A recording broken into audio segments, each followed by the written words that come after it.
Hello,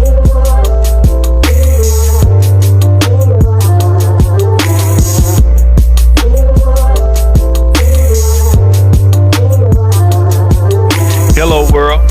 Welcome back to another episode of After the Break. I got a special guest today. This is a special episode and one that's dear to my heart. And this one here is truly for the culture and the community, which is what After the Break is based and rooted in.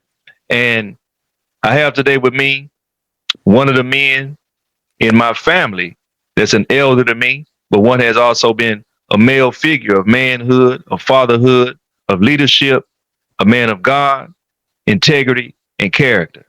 One of the men that I look up to, that I consider a mentor, and also a father figure, even though he's my uncle. Uncle O. What's happening with the day, good brother? How you doing? What's up, Jermaine? What's up? What's happening? Happy Black History Month to you. How you feeling? I'm feeling good, bruh. Good to be 71, going on 72. Right on, absolutely, absolutely. Man, well, Uncle O, let's get into it, man. We want to speak to the youth and to the community, man, about the importance of recognizing some of you guys that struggle throughout history, because we don't get an opportunity to hear from some of our elders in the community that lived through some of the things my generation and the ones under me say that we currently face today. I think it's so important that we hear from individuals like yourself so that we can be more informed on you guys that struggle and all the things that you all fight for so that we can have the rights today. So thank you for being with me. Glad to be here, brother. Well, I grew up during the segregation era. When were you born? I was born in 1953, October 29th. Mm. My mom had to run out and get another mask. Now, that's an inside joke. But I grew up in North Florida and in Gaston County, which is in Florida, there's only 6 to 7 counties, but Gaston County is the only county in Florida as we talk today where there are more black people than any other race. And I grew up on a tobacco farm, shade tobacco farm. And you talking about hard work? That's some hard work, my brother. But I didn't realize how poor I was until I left home in 1971 after graduating from high school. Because everybody around me was poor, you know. We didn't have a whole lot of money, but we did a lot of bartering. And if you know anything about bartering, say you kill a hog, you help me kill my hog and skin him and clean him, I'll give you a piece of meat. And that's how we survived. And normally we grew our own vegetables. Because growing up on a farm, I was a sharecropper, where you lived on the farm. You didn't have to pay no rent for the house, but you had to pay electricity. But there was no indoor toilet, no indoor water, no heat. You had to go out and cut wood. You had a fireplace, and you had an old wooden stove in the kitchen. That's what you cooked on. Every day you had to go get water. And Saturdays was wash day, so you had to get a lot of water on Saturday. You had that old big black pot out in the backyard. You heat it up, you heat the water, so you can soak them old quilts and clothes. And mom would get that scrub bowl and scrub them out and hang them up on the line, you know. Let me ask you a couple of questions right quick, Uncle O. Okay. So the outhouse, man, it's something I always wondered because I don't recall ever hearing about how y'all dumped it or how y'all flushed. Like how y'all to get clear that thing? Well, actually, the outhouse normally about 20 to 25, 30 feet on the back of the house. It was closer to the wood. There was a big hole dug in it, and you had an outhouse built around it. Some people had a 2-seater. Some people had a 3-seater. But most outhouses was a 1-seater, you know. And sometimes when you didn't have that right kind of paper, you had those Sears and Roebuck catalog or J.C. Penney catalog. And you take it and ball it up, and you clean up that way. But normally people take lye and pour on it, you know, dump it in there, you know, to keep the flies and keep the smell down. But inside the house, you had what they call a slop jar. You sit at the end of the bed with a top on it. That's where you handle your business at night. Because going to the house at night, you know, you might run up on Jake. Or you might run up on old coon or possum out there, you know. But that's how it was, you know. But I wouldn't trade it for nothing in the world. It was a good experience, because there's Mm. always something to do growing up in the country, you go play in the woods, you go down to the little creek, do a little fishing, especially at night. You can catch them catfish, or you can catch them crawfish. There's always a way of make a meal. And everybody I knew in our family had a little area. They grew their own garden. I like to grow in tomatoes and okra and cabbages and collard greens and sweet potatoes. I'll plant anything, watermelon. That's what we did in the afternoon when we got out of school. So how long did it take to produce food for y'all to eat consistently throughout the year?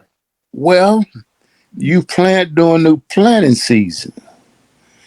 Normally you start planting around February, March. Then stuff start growing, coming up, and you harvest it. And we did a lot of canning. Peas, you put them in jars and slide that box on the bed. So when the hard time came during the winter, you just rest it on the bed and whatever you pull out, it might be some butter beans, might be some black eyed peas, might be some collard greens. And if you was a good hustler, you might go get some mayhaws or some blackberries, some peaches, and preserve them. So you had all kind of food, to eat. It wasn't what we didn't go to the store and buy meat. When you see the rising cost of food in the economy today, and when you see the food being produced today, a lot of food, when in regards to agriculture, is growing from what they call in modern times vertical agriculture, where it's growing through hydroponics, no soil, no sunlight. Right. Do you think that that's just as healthy as growing it naturally through the soil? Well, we normally just, like I said, we had a fireplace. And when we take the ashes out the fireplace, we'll go sprinkle them over the area where we're going to plant our crop at. And that was the fertilizer. Burnt ash is good fertilizer. Sometimes we walk across the cow field and get them old domes, bring them back, chop them up, and spread them out on the area where you was going to plant your garden at. They'll dry up, so you can go get your bucket full of them dry and come back and chop them up. Then you spread them out wherever you're going to plant your garden at. And then you get your hoe and chop them in the ground and then plant whatever you're going to plant. And it come up green. If you know anything about people that have a cesspool, there's always an area where it's always green. Because that's coming from the human feces, called fertilizer, human fertilizer. But we use cow fertilizer, sometimes we use mule or horse fertilizer domes, Human waste is also good fertilizer. Yeah. Never knew that. If you know anything about wastewater plant, I don't know if you ever seen wastewater plant. They had them big old round buildings. Those are called digesters. That's where the sludge go. And every so often you have to take that sludge out. And normally they have big open fields. They just spray it out there and grow it.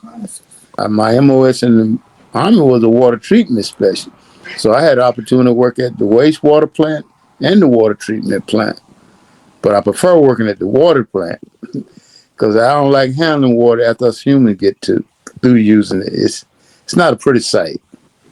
But there's some good stuff come from wastewater, You have to treat it before you can just let it back out into the waterways, just like you treat drinking water. It's got to be treated. But growing up in the country, we just had well water. Normally you tap down so far, you run into a spring and you get that good, cold, fresh well water. Every now and then we'll pour some Clorox down in there to help sterilize, disinfect it. But that's what growing up in the country was like. How far did y'all have to dig or drill in order to get water consistently throughout the year? Well, I never had to dig a well, but I've seen people dig wells and I've seen people clean out wells.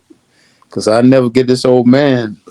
And then I used to go help him on Saturdays, and we'll let him deep down into them wells, and he'd clean all the trash out, so we have clean water. And now, mind you, when you pull up some of that well water, you might see all kind of little stuff in there, But human wisdom came a long ways. Was it always good drinking water? But it was cold and wet. It wasn't like purified water where you've been treated and everything. But y'all wasn't getting sick like people get today. no, cause Yeah. I never went to a doctor until I went to try to play football. I went and took a physical. That's close as I went to a doctor growing up. Man. My mom would send me over to my grandma. My grandma know all kind of home remedies, Like if you get a cut, boy, go in the house, get some spider webs and bring it to me. She'd take that spider web and wrap it on that soap and tie it up for a few days. You take that bandage off, look like you ain't never had a scratch. Mm. And there's a lot of stuff you go into the woods, Growing up in the country, I know what wasn't poison, and I know what was poison, Yeah. All kinds of berries you can go pick in the woods. You had to know what was poison, what you could eat, and what you couldn't eat. Like all kind of berries. Juju berries, raspberry, yeah, we had blueberry, blackberries, we had blackberries, bugberries, we had mayhaws, figs, we had persimmons, we had plums, we had apples, And you take those, you cook them and you can them and you preserve them, So when hard times come, you always had something to eat. You might not have a piece of meat, but you had something to eat, And what I learned about black people, we're some of the most creative and surviving people on this planet. We'll take nothing to make something out of it. I'd have seen that happen, But I wouldn't trade it for nothing for the experience and watching older people and just sitting around. Now, it ain't like how young kids sit around grown folks these days. Sit on the front doorstep and the old folks on the porch. They'll run you, walk around the house and play. Why you want to listen to grown folk? But, just hearing them talk, you learn a lot, Because my grandmother, my daddy's mom, I never got a chance to meet my mother's mom. But my daddy's mom, she was born in 1889. Mm. And she died in 1982. Now, her mother was born in 1840. And she died in 1948. She was 108 years old when she passed. But that was before I was born, because I was born in 43. She died 5 years before I was born. And my great-grandma, she was a slave. No doubt about it. She was born for the Civil War. In Florida? Yes. Well, actually, she was born in the West Indies, and they migrated to Florida. Yeah. So was she a slave in the West Indies? Yeah, that's where a lot of slaves was sold to the United States. First, they bring you to the West Indies, and then they'll sell you. And Florida was a slave state. All of the South basically was slave state, And the houses that I grew up in was old slave plantation houses. You have a bunch of houses in a row. Then after slavery was over with, the white man, he was a shell.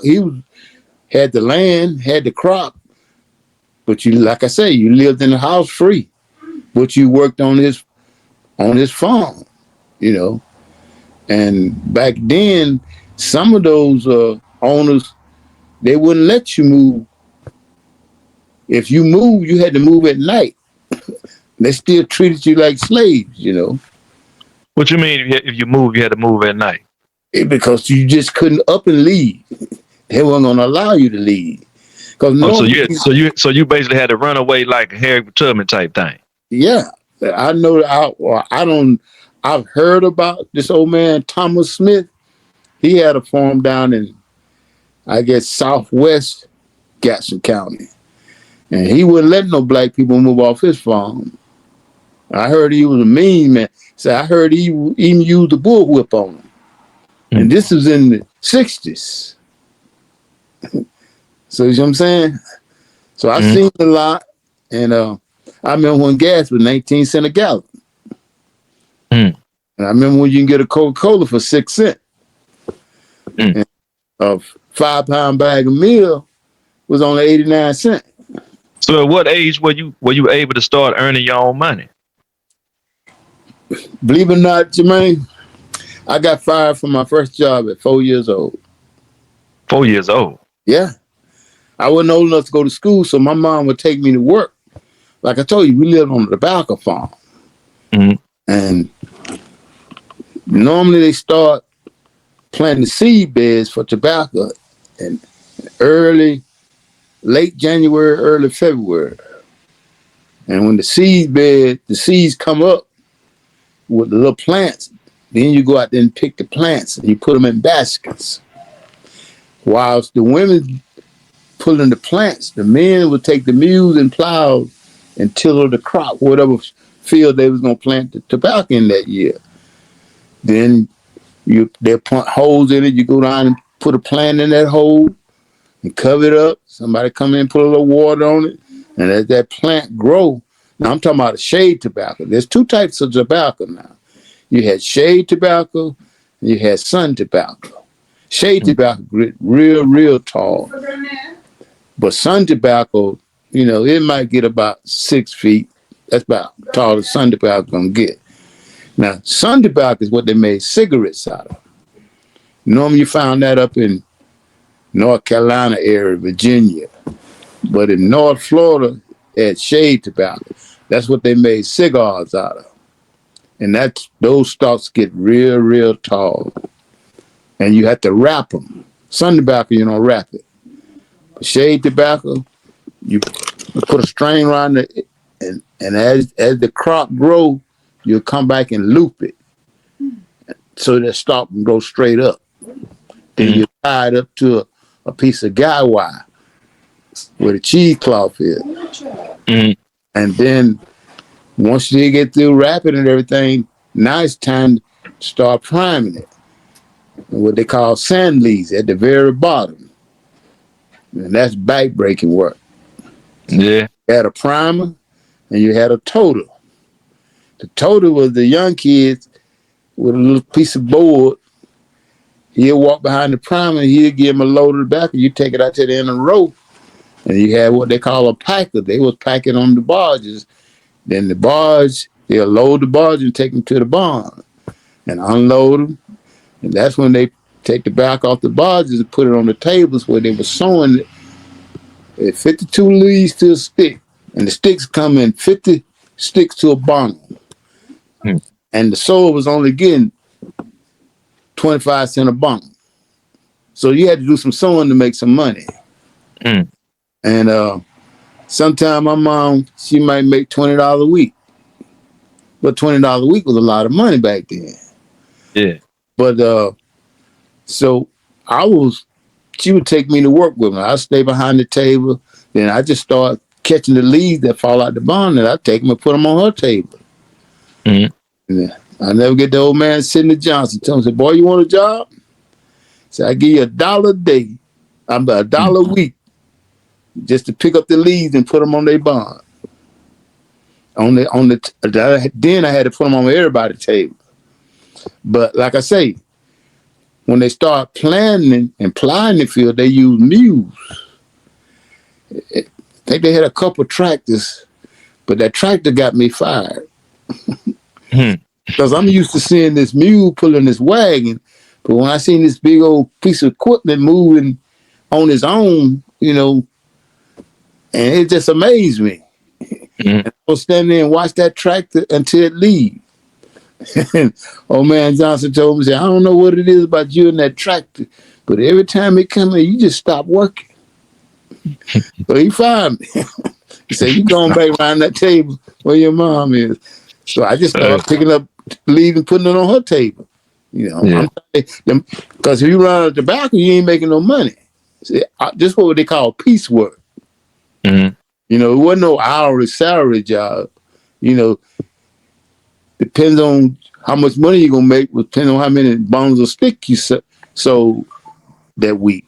But like I say, man, it was great. I mean, didn't really know how poor I was until I left home. So when you left home, what were you inspired to do, and what did you do? Well, I'm gonna tell you why I left home. Mm-hmm. See, growing up in the '60s, you work 5 days a week, from 7 in the morning to 5 in the evening, toting that tobacco, working in that tobacco field. At the end of the week, you got that little check. Guess how much that little check was? $2, $3, $12.50 for a whole week's work. $12.50. I would get the 50 cents. Mama would get the $12. You know, she buy all our school clothes. She buy food. You know, cause we bought food. We didn't buy a whole lot of meat. Go, you know, we're gonna barter with somebody. Somebody, I know this man used to borrow my mama's shotgun, and he'd go rabbit hunting. He might kill about 3 or 4 rabbits, and he'll give mama a rabbit just for using her shotgun. Oh, right on. Yeah, you know. Then we used to trap possum. I know a possum ain't nothing but a walking buzzard, but possum's some good eating. Now you just don't kill a possum. We catch them bad boy alive, and you put them in a pen up off the ground, and you feed him for about 3 or 4 months. Now all that dead stuff he done ate, he done got it out of him. Now you can kill it. You can bust him in the head and skin him, and stick a potato in his mouth and put him in the oven. And you talking about some good eating. I know it sounds gross, but now the possum and the coon is 2 different animals. Most coons if there's some water by it, they're gonna wash their meat before they eat it. But a possum eat anything dead. Yeah, he's just like a mullet. A mullet ain't but a possum on the bottom of the pond. You know, mullet anything. Yeah. But like I say, man, it was a good experience because we didn't have a whole lot of toys. We made our own toys when I was coming up. You know, like we'll go to the old man had a cane field, and he had a cane mill where the horse pulled this big old contraption, and you stick the cane stalk through there, and it's grinding up, and the juice will come out. And you cook the juice, and you cook it long enough, it turns into syrup. And if you keep cooking it, it turns into sugar. But cane juice, when it first come out, man, you talking about something good and sweet. You know, I seen all that as a little boy growing up, you know. But like I say, it was hard work. And really, like I say, I didn't know how poor we was. So now, there's 2 different types of poor. There's poor and there's poor. Poor Okay. Poor, but we were just poor, P-O. We couldn't afford the OR. But, you know, well, we was a family. We stuck together, you know, everybody helped everybody. Never had a latch on our door, a lock. You know, we had a little latch you pull down or a little hook. You know, you wash your clothes, hang them on the line. If you ain't there, your neighbor's going to get them, fold them up, and put them in your house. You know, because everybody was poor. That's how we were. Wasn't nothing to steal. So, how serious and how deep was racism back then? Man, I grew up in the era where you go to the bus station. Now, they spent a lot of money because they had to be a 4 bathroom. One for the white women, one for the white men, one for the color. They didn't call it black, they call it color. They're color women and color men bathroom. Then finally they started calling us Negroes. Then we went from Negro to black. Then we went from black to Afro-American, you know. But our young generation don't know. And I talked to some of our young kids. Oh man, they wouldn't have, no. They had to survive, you know. Because it didn't sound, if you didn't do what they said back then, you might walk in the woods and find one of the brothers hanging from a tree. And that was common. At what age? Yeah, I mean, I grew up in the area. We go play in the woods, and we see a body hanging from a tree. And What year? like, What year was that? this was in the early '60s. Mm-hmm. Yeah, they were still lynching people in Florida. You know, little boy come up missing. You know, the wrong people done caught him. You know, they may find him hanging in the wood. You know, but what you gonna do? So did any black folks back then during that time fight back? Because you know, in my age group, we always say, man, if that was me back then, they wouldn't have did this. I would have done that, because we hear a lot of that. Like you hear the protests and the revolts, don't shop here, don't do this, don't do that. Was any of that going on at that time in the 60s? Well, see, the only thing about that, you can do it, but you putting your rest of your family in danger. So you had to bite your tongue on a lot of stuff. Yeah, I wanted to rebel, but I know I had a mom and brothers and sisters. You know, if they didn't get to me, they were gonna get to them. Mm. So, like I said, you had to bite your tongue on a lot of stuff. You know, I've been to jail once in my life, and I went to jail at 14 for cussing out a white woman. Just cussing her out. Now they made me spend a night in jail, and I learned my lesson. Jail ain't no, when that man closed them doors, the plane went clink clink. Now they put me in a cell by myself, and across the hall and next to me was grown men, black men in jail. You know, even in jail, you segregated. You know, I never get that Sunday morning, that door opened up. When I stepped out that cell, I saw my mom. I wanted to jump back in. And I never get a word. She said, "Come on. I hope you learn your lesson." That's how it was back then, man. You know. And I grew up, I remember growing up, lived on 3 farms. Old man Sidney Johnson farm, old man Henry Weinberg farm, and old man C.W. Hobben farm. And when we moved on C.W. Hobben farm, man, the city dump was like half a mile from our house. And it was in the black neighborhood. It was on the outskirts of the city limit. And that's where they dumped and burnt all the city dump, you know. So we seen a whole lot, you know. But like I said, when I looked around, everybody was pretty much in the same predicament as I was, poor. Now, not saying there's a lot of black people had land, you know, and some of them was real prosperous, you know. I didn't go to school with white kids until my senior year in high school. Started my senior year in 1970, graduated in 1971. But, you know, they had integration going on, but if you ain't own no land and you live on a farm, wasn't no bus come to pick no nigga up to take him to no white school. That was just how it was. And the closest where I lived was Quincy.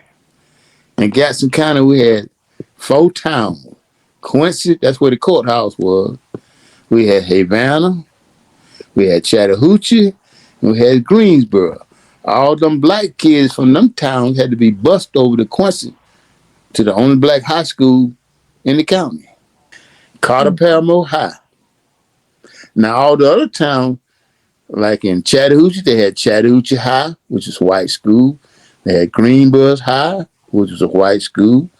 They had Havana High, which was a white school. But like I said, I didn't go to school with no white kids until my senior year. And what was that experience like? I mean, it was great because it was a mandatory integration then. That's when you found all the little private white schools being built. Because a lot of them didn't want to go to school with black. A lot of their parents didn't want them to go to school with black kids. So they started building these private schools. But my senior year, When we left Carter Paramore High and we went over to James A. Shanks, man, we took over. I mean, us black kids took over, brother. We had a black class president. We had a black Miss Shanks. We had a black quarterback. We had a black drum major. We had in ROTC, the second command student, he was black. So it was a good experience. And I never forget, we walked out of school one day protesting. Mm. I was 16 years old then. And we just walked out. The principal said, y'all come back. Y'all gonna be expelled. We didn't want to hear that. What was y'all protesting? We went down, because there was two black policemen in Quincy. And all they patrol was Adams Street. That's where all the black stores were. They didn't patrol nowhere else in Quincy, but on Adams Street. And one of them shot a black man, and he was a cripple. He didn't walk straight like he had polio or something. I don't know what happened, but they shot that man. It didn't kill him though. And that night there was a riot. Black people just got fed up with what was going on. And they just got fed up and they started protesting and rioting. And then this next week, it just festered over. And then we marched from Quincy all the way to Tallahassee. Mm. On mules and wagons. It was a long walk now. We went all the way to the Capitol in Tallahassee, protesting, marching, and brought the light shine on what was going on in Gadsden County. But wasn't no black people going to the poll to vote because most of them lived on the farm. So if you went to vote, chances are now you got to find somebody else where you're going to stay. He was going to make you move off his place. And he's going to tell the next farmer what you're doing. So it was that type of era, man. Like I said, you had to swallow your pride. Some of us young black people, we wanted to do something, but then we had to think about our grandmas, our moms, our baby sisters and brothers. What's going to happen to them, So you bit your tongue a lot, I remember going in the store, getting ready to pay for himself. White man walk in, I got to step back. Yeah, I'm not telling you what I heard. I'm telling you what I experienced as a young black man growing up in Gadsden County, Florida. It was rough, but when I graduated from high school, I was only 17, and I remember taking the ASVAB test. That test you take, see if you qualify for the military. I think I was finishing about 20 minutes because I had no intention of joining the military. But even though I took up ROTC my sophomore year all the way through high school, because that's the first time they start offering ROTC in high school at the black school when I was a sophomore. So I had 3 years of ROTC in high school. But I still had no intention to join the military. So I went back to work during the summertime. I worked in the barn on the tobacco farm because that's where all the girls were.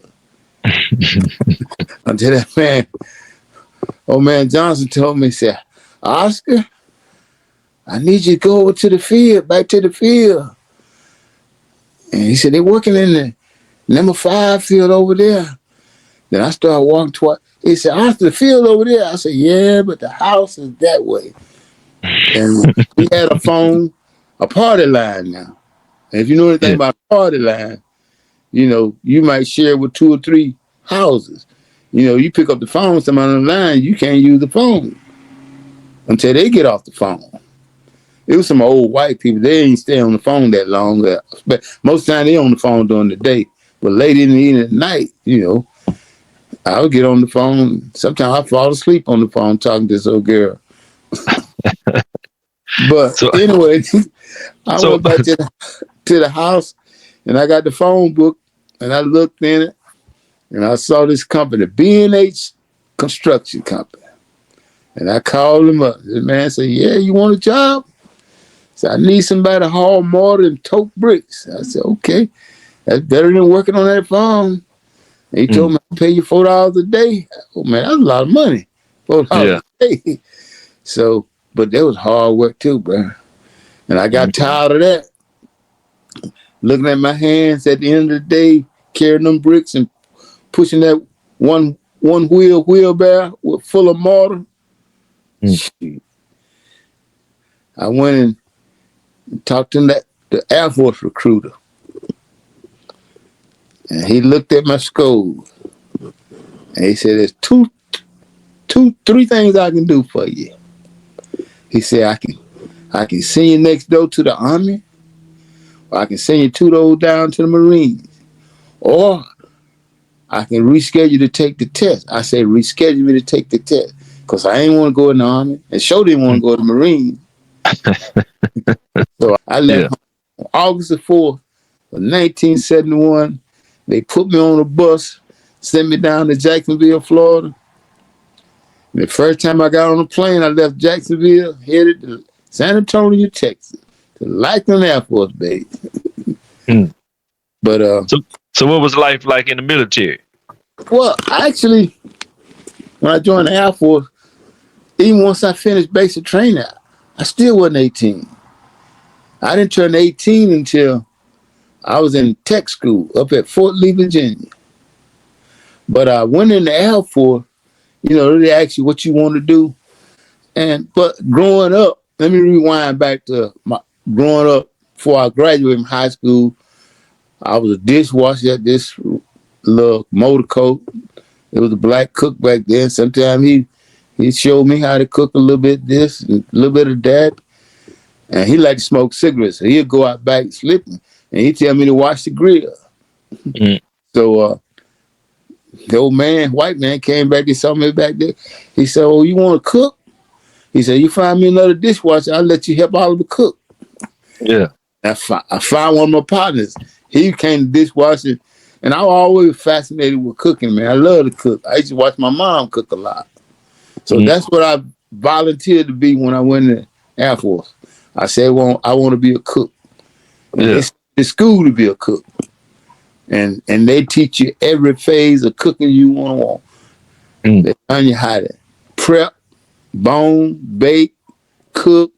You cooked on the back of an old Deuce and Half with an old M279 stove, and they put you in a 5-star kitchen and learn how to cook. Yeah. So I learned all phases of cooking. And when I came home for Christmas, I told my mom I'm gonna cook all the dessert.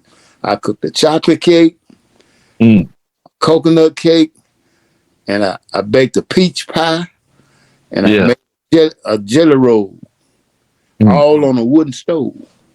Yeah. It wasn't no store-bought crust. All scratch. I learned how to do that in cooking. So, but Air Force was great, and So you learned different languages too, huh? oh yeah, when I was stationed at Homestead Air Force Base. I got stationed there 2 days after Christmas, 1971. Where's that? That was down 30 miles down below Miami, Homestead. But there's no more base there now. Hurricane Andrew took care of that. But I stayed at Homestead for like 27 months. And see, in the Air Force, you can go with personnel, and they had what you call a dream sheet. And I said, you trying to get another assignment? I said, yeah. He said, where you want to go? I wrote on there Spain. 3 months later, I had orders going to Spain. Yeah. I was stationed at Terre Haute Air Force Base, like 20 miles, between 20 and 15 miles north of Madrid. The fastest 14 months of my life. Love it The over. fastest, yeah. Yeah, man. A black man. And I was curious, so I was hanging out with people who like to go out and learn to speak that Joe. Shoot. I had a ball over there. Cause you hang out then. But when I got to Spain, I didn't go to the regular cafeteria cook. I was working at a hospital. Then I had to learn how to be a dietitian cook. So I learned all kinds of cooking. Some of those diets, like those bland diets they put you on, Mm. canned vegetables, and you had to wash all that in cold water, get all the salt off it, and just heat it up. Ain't nothing like eating with no season, but Yeah. you had all kinds of diets, liquid diets, low sodium diets. Then you had to still cook the regular meals. So I was learning both phases, of cooking in the Air Force. How to work in the hospital, fun, and the shift I worked 2 days on, 2 days off. Mm. That's why I started playing football. So where the football career lead you? Well, football, they play contact football over in the Air Force. It's just like you had college scouts coming over there looking at some of the Air Force players. Because we go to Italy, you go to Germany, they had different bases. We had a football team. You travel and play contact football, And but when my career was over in Spain, I never forget they asked me on a Monday, where you want to go back to? You know what I told them? Mm-hmm. Right back where you got me from. They sent me right back to Homestead. To Florida. Right back to Homestead. In the Yeah. same unit that I was in when I left there. The 31st Tactical Fighter Service Squadron. But I didn't go back to the regular mess hall cooking. I became an in-flight cook. That's where I fix all box lunches for the pilots and people who gets on the planes, And it was, then I had to get a security clearance because I worked out on the flight line. And we had two rooms. One with the main office and the other office where you cooked all and prepared all the food. But next to me on both sides and across the hall was the OSI. Mm-hmm. Yeah. So I had to get a security clearance to work down there. But So did you keep playing football outside the Air Force? later on, once I moved to Texas, I played semi-pro football for 2 years for the Golden Triangle Cobras. Prior to moving to Texas, when I got out the Air Force, I was only 21 when I got out. And that was in February of 76 when I got out the Air Force. I wasn't sure what I wanted to do. And I had got married and married a young lady. She was a dependent. Her daddy was in the Air Force. And when he got out the Air Force, so we wound up moving to Mississippi, Gulfport, Mississippi. And I got a little job working at the Howard Johnson as a cook. Then I got me another job working at the Broadwater Hotel in Biloxi, Mississippi, which is, you can drive right out of Gulfport into Biloxi. You really couldn't tell it. It's just that one was Gulfport, Mississippi, the other was Biloxi, Mississippi. And at that time, the Broadwater Hotel was the biggest hotel on the Gulf Coast. And when I say big, Jermaine, we had 16 cooks in that kitchen restaurant. That's how big it was. Like Vegas. 16. And my job was I was what they call a fryer cook. I cook anything. I cook prime ribs and any kind of seafood platter you want. That was my job. So let me ask you a question, Unc. So back then, were you experiencing racism back then in Mississippi? Ooh. After you got out the military. After I got out the Air Force, that was one of the reasons I joined the Army. I went in the Army. What, racism in the Air Force? No, a civilian in Mississippi. Oh, there was Mm-hmm. racing in the Air Force too. Mm-hmm. Yeah, there always was racing in the military back in the 70s and the 80s. Mm-hmm. But like I said, I joined the army. Mm-hmm. And one of the reasons I joined the army was my oldest brother. Last time I saw him, I was a sophomore in high school. And that was in 1969. Mm-hmm. I didn't see him no more until 1976. Mm-hmm. Because when I came home, he was away. When he came home, I was away. So when I joined the army, I went to Fort Leonard Wood, what they call a little Minuteman train, a 2-week reinduction to the military. Mm-hmm. I didn't want to go back into food service. I wanted to pick up another trade. Mm-hmm. So I took up water treatment. Yeah. Yeah. And once I completed my AIT, I got stationed at Fort Sill, Oklahoma. So if you experienced racism like that, clearly you didn't let that be a roadblock for you. No. Now I know when I was growing up now, you were a master mechanic. So along that journey, were there any racial barriers that slowed down your progress? And do you think racism affected your progress any? Well, I wouldn't say it affected me, but I knew about it, and I had matured. I was old enough now to understand. You can overcome any hurdle if you put your mind to. You have to have that want to attitude. Mm-hmm. And how I got into automotive was moving from Texas to Georgia. I thought I knew something about cars. I knew enough to get in trouble. But when I got to Augusta, Georgia, like I said, my oldest brother, he had retired here. And I went back into cooking. I got a little job cooking, and I really didn't like that. So he told me, he said, won't you go out to Augusta Tech and see what they got to offer? And the first thing I saw was automotive. So I signed up. It was a 2-year program. So I took that automotive course. And when I graduated, one day I got hired the very next day at a local dealership in Augusta, Georgia. It was Gerald Jones Volvo. I got hired the day after I graduated from Augusta Tech in automotive. And I worked for them from 88 up until 2000s. Then I worked at a Cadillac dealership. And then I branched out and started my own little shop. And it was called After Hours Auto Shop.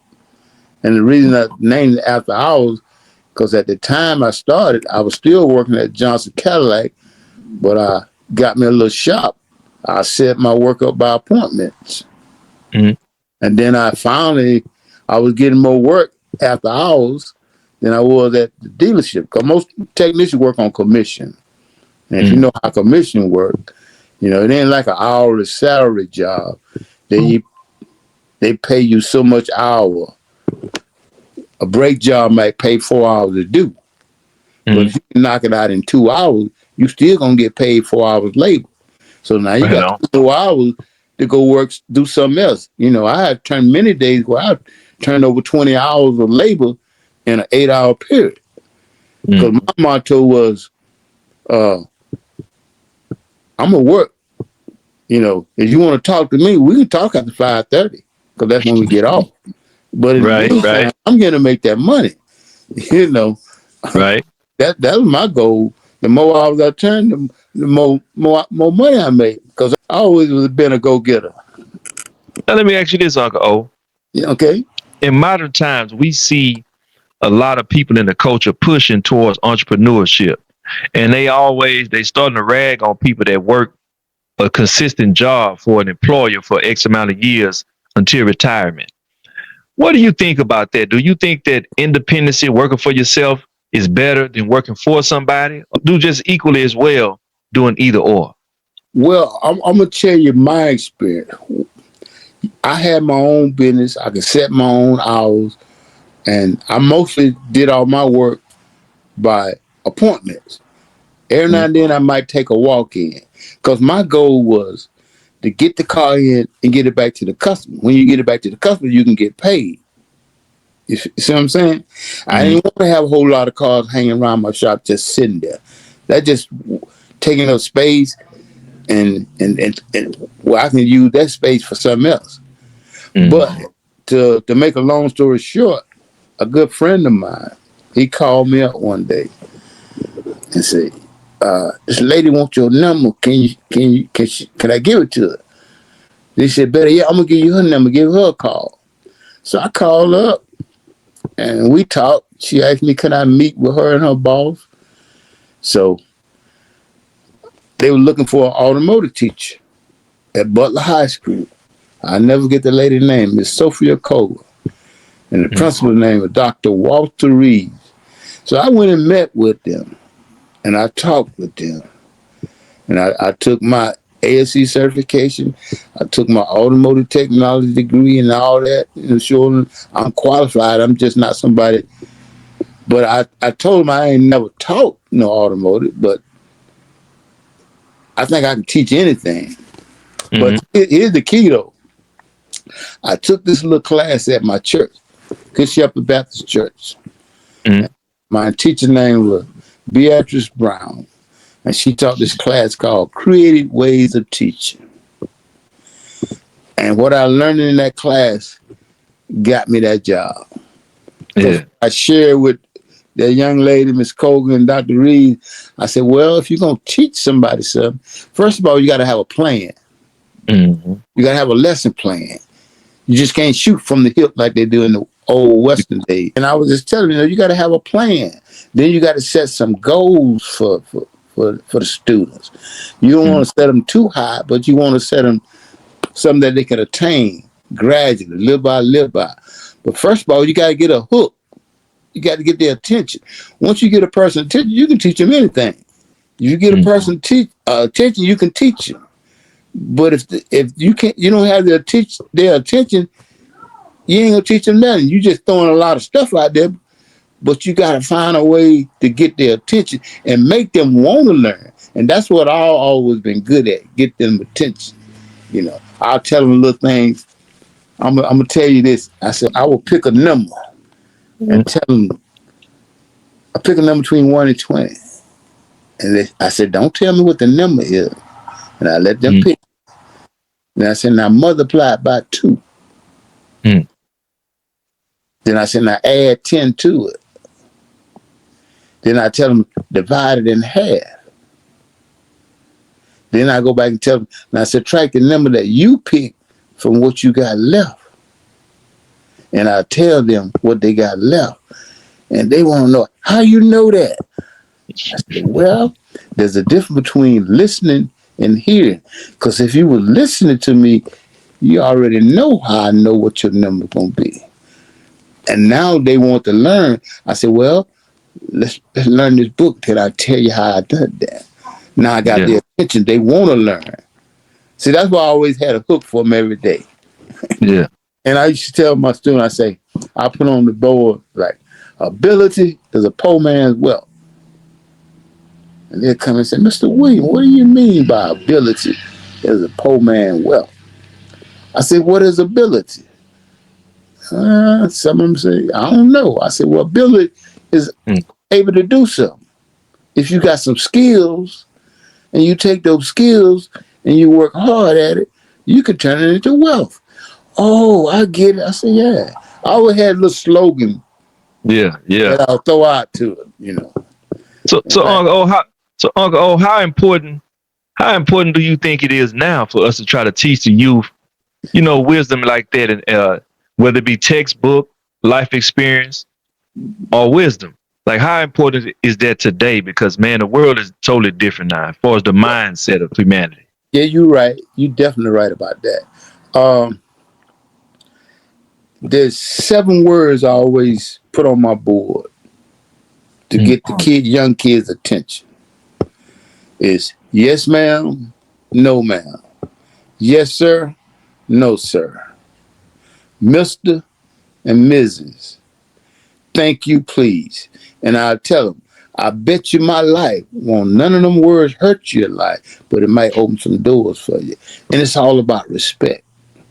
Mm. And what made my teaching so great for me was, if you came in my program, I changed all my student first name. Mm. Everybody got a new first name. If you was a male, your first name was Mr. If you was a lady, your first name was Mrs. And I had one student, Mr. Williams, why you call us Mr.? We just teenagers. I said, well, chances are if I show you respect, you'll show me respect back. Mm. And that changed their mindset. And even around campus, you was Mr. in front of your peers. And some of them were, why he call y'all Mr.? And they say, well, because he respect us. You know, they beat their chest. You know, Mr. Williams respect us. And very seldom I did write-ups in my class. Because I'm going to discipline you. Everything happening in automotive, it's going to stay in automotive.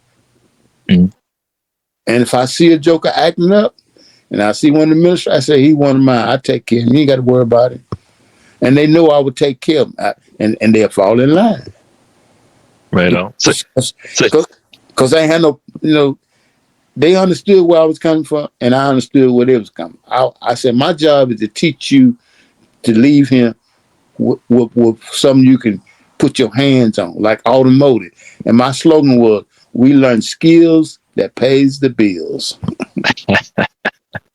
All right. Well, man, that's a lot of good wisdom, man. And I got to tell the people out there, that's the same wisdom that you shared with me over the years. And I really, really appreciate you, Thank you so much, man. Hey, much respect to you as well, Uncle O. Yeah, so, man, before we get up out of here, man, just your journey you've shared with the people. You know, man, listen to your humble beginnings from being poor to being poor no more. You know, listen to all the steps you took, the opportunities available that was out there for you. You know, from going from a sharecropper to a chef, from going from a chef to a water specialist, going for that to electrician, doing everything you've done to being a master mechanic and an educator, and doing the work you're currently doing in the community right now with the youth. Man, salute to you for all your work, before we get out of here, man, you can leave us with some words of wisdom before we get on out of here. Now, these are not my words, but I heard it, and I'm going to quote it as I heard it. The young man said, my granddaddy walked 5 miles to work every day. 10 miles to work every day. Mm-hmm. My daddy worked 5 miles to work every day. I rode a bicycle 5 miles to work every day. My son drove a hoopty 5 miles a day to work. And my grandson drove a Mercedes 5 miles a day to work. But my great-grandson will have to walk. And the moral of the story is, strong men create easy time. Easy time creates soft men. Soft men create hard time. Man. So we must continue to spread the word. Keep it in the good book. And the good book will never lead you wrong. Those are not my words, but it sounds good, and I know that's true. Absolutely. You know, if you work hard, what I'm saying is most parents don't want their kids to go through what they went through. So we create easy time for them. But if you never experience hard time, you become weak. And then you'll find yourself back into hard times. Yeah, that's real. Real. That's the best I can tell you, my brother. Right on. I appreciate it, man. That wasn't just for me. That's for the viewers out there, people watching and listening. And I really hope that a lot of the men out there take hold of this as leaders in their household and leaders in their communities, as well as on their jobs. One thing that I also got from your journey, Uncle O, is you never stop educating yourself. You Oh no. never stop learning. You never stop learning. So how important you believe education is and continual scholastic?